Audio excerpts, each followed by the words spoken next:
there's a lot of fear around job security right now. So we see the saving rate going up.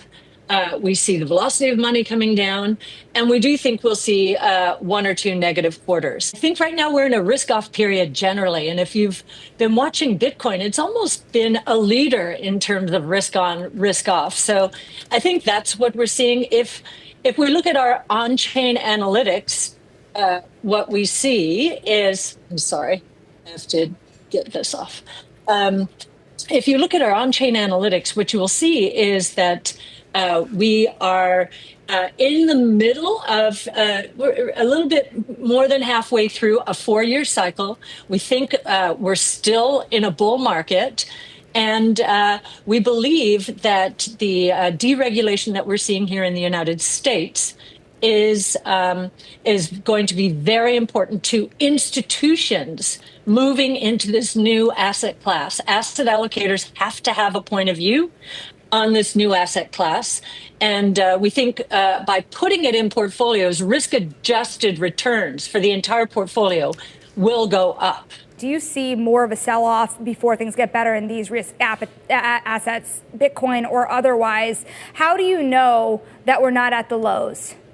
So one of the things we think is going on right now is, and Treasury Secretary Bessent today said he does not believe that we're going into a recession. We think we've been in a rolling recession and that we are actually going to see some negative quarters here. And that's because the velocity of money is collapsing as people, the labor force is worried that, and we're talking about federal, state, and local, quasi-government categories like education and healthcare. There's a lot of fear around job security right now. So we see the saving rate going up. We see the velocity of money coming down, and we do think we'll see one or two negative quarters. What we believe that will do is set this administration up and the Fed up with more degrees of freedom for tax cuts and perhaps lower interest rates, or at least ending quantitative tightening.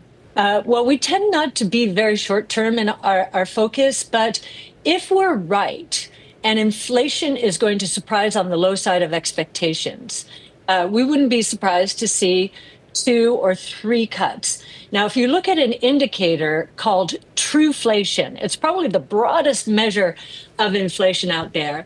It is saying inflation is down to 1.65%, well below where the Fed is pinning it at roughly the CPI's 2.8%.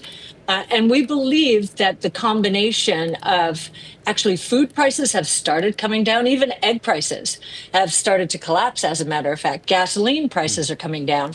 We're seeing some rent prices coming down. So we think inflation is going to surprise on the low side of expectations for those reasons, and because innovation is inherently deflationary.